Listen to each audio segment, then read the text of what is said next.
எல்லாரும் இந்த பணியை செய்யணும் அப்படின்னா எல்லாருமே பயான் செய்யணுமா அப்படின்னு ஒரு கேள்வி வருது. அப்படி நம்ம ஆற்றினோம்னா பயான் செய்தவருக்கு என்ன கூலி உண்டோ அந்த கூலி நமக்கு குறைவில்லாமல் கிடைக்கும். தூரத்துலேருந்து வந்த மனுஷர் சொல்கிறாரு, தூதர்கள் சொல்கிறத ஃபாலோ பண்ணுங்களேன், இவங்க சரியாக செய்கிறாங்க, அந்த சரியாக செய்கிறத ஃபாலோ பண்ணுங்களேன் என்று சொல்வது இவரும் தாவா பணியிலே பங்கெடுத்தவராகத்தான் அர்த்தம் கொள்ளப்படும்.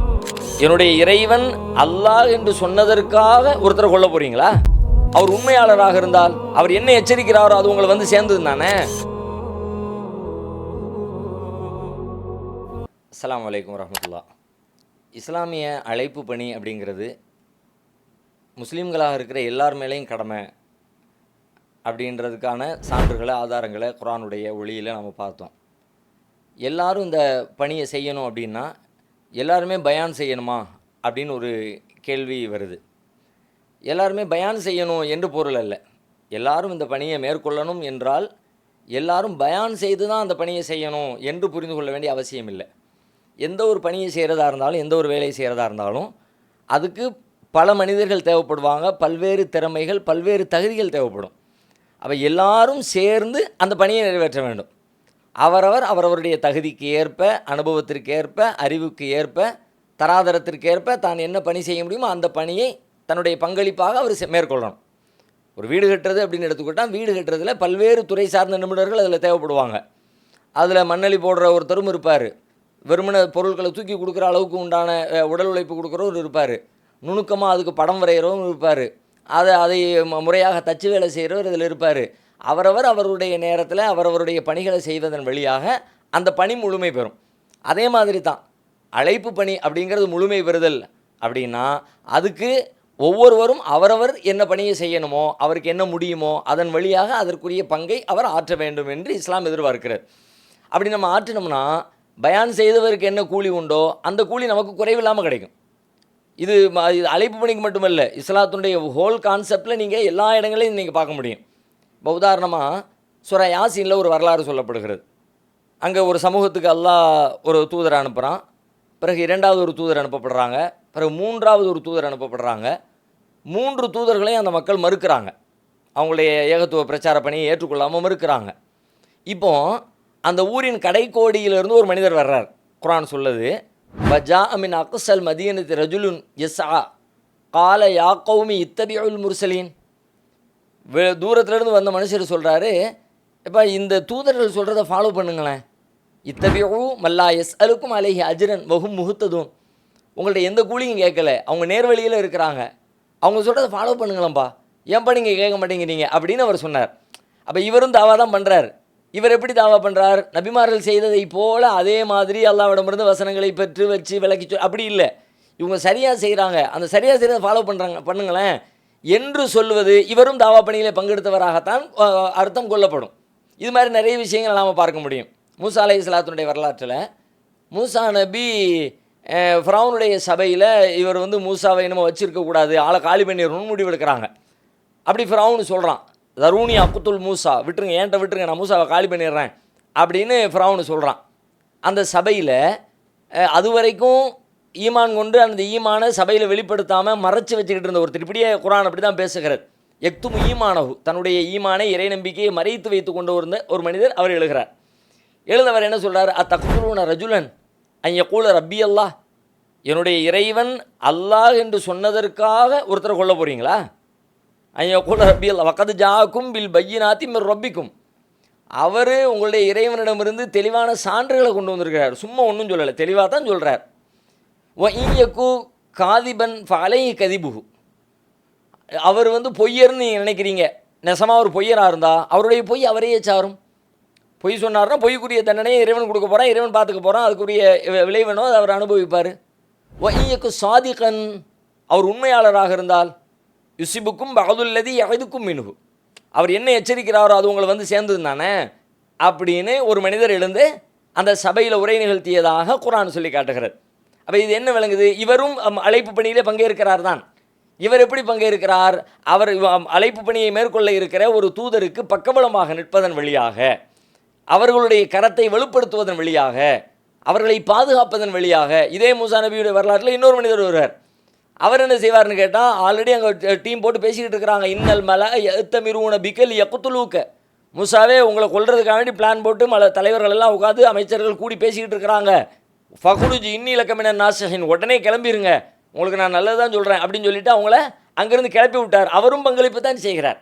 அப்போ அவர்கள் மூசா நபியை பாதுகாப்பதன் வழியாக, அவர்களுக்கு உதவி செய்வதன் வழியாக, அவர்களுக்கு தேவையான ஒத்தாசைகளை செய்து கொடுப்பதன் வழியாக, இப்படி ஒவ்வொருத்தரும் ஒவ்வொரு பங்களிப்பை செய்வதன் வழியாக இந்த இறைப்பணியிலே தான் அவர்கள் பங்கு கொள்கிறார்கள். அப்போ அந்த அடிப்படையில் தான் இந்த பணி, அல்லாஹ்வுடைய மார்க்கத்தை, அல்லாஹ்வுடைய தீனை, இந்த இஸ்லாத்தை நோக்கிய அழைப்பை மக்களிடத்திலே கொண்டு போய் சேர்க்க வேண்டும் என்று சொன்னால், ஒருவருக்கு மக்களிடத்தில் எடுத்து சொல்லக்கூடிய ஆற்றல் இருக்கிறதா, அவர் மக்கள் முன்னால் நின்று எடுத்து சொல்லி விலைக்கு பேசுவார். இன்னொருத்தருக்கு இதை மக்களிடத்தில் விளம்பரப்படுத்த முடியும், அந்த டெக்னாலஜி தெரியும். இன்றைக்கி இருக்கிற தொழில்நுட்பத்தில் ஆன்லைன் உலகத்தில் விளம்பரம் பண்ணி தான் மக்களை கொண்டு போய் சேர்க்க முடியும். முந்தி மாதிரி நிறைய போஸ்டர் அடித்து நோட்டீஸ் அடித்து அப்படியெல்லாம் போகிற காலம் மலையேறி போச்சு. இந்த டெக்னாலஜி தெரியும், அவர் அதை செய்வார். எப்படி கிரியேட் பண்ணணும்னு தெரியும், எப்படி வீடியோ எடிட் பண்ணணும்னு தெரியும், எப்படி விளம்பரத்தை முன்வைக்கணும்னு தெரியும், எப்படி அதுக்கு ஸ்பான்சர் பண்ணணும்னு தெரியும். அந்த வேலையை செய்கிறார். அவரும் இந்த பணியிலே பங்கேற்கத்தான் இப்படி ஒவ்வொருவரும் பங்கேற்கிறார்கள். பொருளாதாரம் இருக்கிறவர் பொருளாதாரத்தை அதற்காக கொடுக்கிறார். அவரும் அழைப்பு பணியை மேற்கொள்ளத்தான் செய்கிறார். மக்களை வண்டியில் அழைத்து கொண்டு வர முடியும். நான் வண்டி வச்சுருக்கேன்ப்பா, ஹெல்ப் பண்ணுறப்பா, 10 பேர் இருக்கிறாங்களா, கூட்டத்தில் கொண்டு இறக்கி விடுறேன். அவரும் தாவாவிலே தான் பங்களிப்பு செய்கிறார். ஒருத்தர் மக்களை எல்லாம் உட்காந்துருக்கிறாங்க, 4 மணி நேரம் 5 மணி நேரம் நிகழ்ச்சி நடந்துக்கிட்டு இருக்குது, நான் டீ ஸ்நாக்ஸ் வழங்குறேன், அதுக்கான உடல் உழைப்பை தர்றேன், அவரும் பங்கேற்கிறார். நான் அந்த இடத்த சுத்தப்படுத்துகிறேன், அவரும் பங்கேற்கிறார். நான் சேர்கள் எடுத்து போடுறேன், அவரும் பங்கேற்கிறார். நான் மைக்கை செட் பண்ணுறேன், அவரும் பங்கேற்கிறார். இப்படி யார் யாரெல்லாம் இந்த பணியினுக்கு தேவைப்படக்கூடிய அவரவரால் இயன்ற பணிகளை செய்கிறார்களோ அவர்கள் அத்தனை பேருமே இந்த பணியை மேற்கொள்ளுகிறவர்களாகவே இறைவனிடத்திலே கருதப்படுவார்கள். அப்போ இப்படி நாம் ஏதாவது ஒரு பணி செய்யணும், செய்யாமல் இருந்தக்கூடாது. அதான் மேட்ரு. ஏதாவது ஒரு வகையில் அல்லாஹ்வுடைய தீனுக்காக. ஏன்னா தூதர்களுடைய பணி தூதர்களோடு முடிஞ்சிடல, அந்த பணி இப்போ நம்ம தலையில் சுமத்தப்பட்டிருக்கிறது. ஹுவல்லதி அர்ஸல ரசூலஹு பில் ஹுதா வ தீனில் ஹக்கி லியுதுஹிரஹு அல தீனி குல்லி. அவன் தான் தன்னுடைய தூதரை சத்தியத்தை கொண்டு அனுப்பி வச்சான். லியுதுஹிரஹு அல தீனி குல்லி, எல்லா தீனை விட இந்த தீன் மேலோங்கணும். அப்போ அந்த பணியை தூதர் இருக்கிற வரைக்கும் தூதர் செஞ்சாங்க. இப்போ தூதர் என்ன பண்ணிட்டாங்க, போகும்பொழுதே நம்ம தலையில் சுமத்தி வச்சுட்டு போயிட்டாங்க. அல்லாஹ் எனக்கு கொடுத்ததை உங்கள்கிட்ட சேர்த்துட்டேன், அல்லாஹ் ஹல் பல்லகுத்து, நான் கொண்டு வந்து சேர்த்துட்டேனான்னு கேட்டாங்க. எல்லாரும் ஆமான்னாங்க. உங்கள்கிட்ட கொடுத்துட்டேன். ஃபல்யு பல்லிகு ஷாஹிதுல் காயிப், வந்திருக்கிறவங்க வராதவங்களுக்கு கொண்டு போய் சேர்த்துருங்க அப்படின்னு நம்ம தலையில் நம்ம தோள்களில் அந்த பணியை ரசூலுல்லாஹ் இறக்கி வச்சுட்டு போயிட்டாங்க. இப்போ அப்படின்னா அந்த பணியை மேற்கொள்ள வேண்டிய பொறுப்பு நமக்கு தான் இருக்கிறது, எல்லோருக்கும் இருக்கிறது. யாரும் அதை தட்டி கழிக்கவே முடியாது. அவரவருக்கு என்ன இயலுமோ அதை அவர் செய்தாக வேண்டும். இன்னும் தெளிவாக சொல்வதாக இருந்தால் திருக்குர்ஆன் ஒரு வசனம் சொல்லுகிறது, வகதாலிக ஜஅல்நாக்கும் உம்மத்தன் வசத்தன். இப்படி தான் நாம் உங்களை எப்படி ஆக்கியிருக்கிறோம்னா நடுநிலை சமுதாயமாக ஆக்கியிருக்கிறோம். நடுநிலை சமுதாயங்கள், இந்த நடுநிலை என்ற சொல்லுக்கு பலரும் பல்வேறு வகையாக பொருள் கொடுக்குறாங்க. சிறப்பு, உயர்வு, அந்தஸ்து, மற்ற சமூகத்துக்கு இல்லாத பணிகள்லாம் இருக்குது. இப்போ குர்ஆன் இன்னொரு இடத்துல கூட சொல்லும், நீங்கள் தான் சிறந்த சமுதாயம், கிட்டத்தட்ட அந்த கருத்தை தான் இந்த வசனம் பிரதிபலிக்கிறது என்றெல்லாம் சொல்லுவாங்க. ஆனால் அந்த வசனமே இந்த வார்த்தைக்கான விளக்கத்தை அதிலே அல்லாஹ் சொல்கிறான். லி தகூனு ஷுஹதா அலன்னாஸ் வயகூன ரசூல் அலைக்கும் ஷஹீதா. எதுக்கு இந்த நடுநிலை அப்படின்னா என்ன அர்த்தம்னா, தூதருக்கும் பின்னாடி வரக்கூடிய சமுதாயத்துக்கும் இடையில் நின்றுக்கிட்டு தூதரிடமிருந்து பெற்ற மார்க்கத்தை அடுத்தவங்களுக்கு கொண்டு போய் சேர்க்கிற இடைப்பணியை செய்யக்கூடியவர்கள் என்று அதற்கு பொருள். பின்னாடி வர வார்த்தை அதை சொல்கிறது, லி தகூனு ஷுஹதா அலன்னாஸ், மற்ற மக்களுக்கு நீங்கள் எடுத்து சொல்வதற்காக, வயகூன ரசூல் அலைக்கும் ஷஹீதா, உங்களுக்கு தூதர் எடுத்து சொல்கிறார்.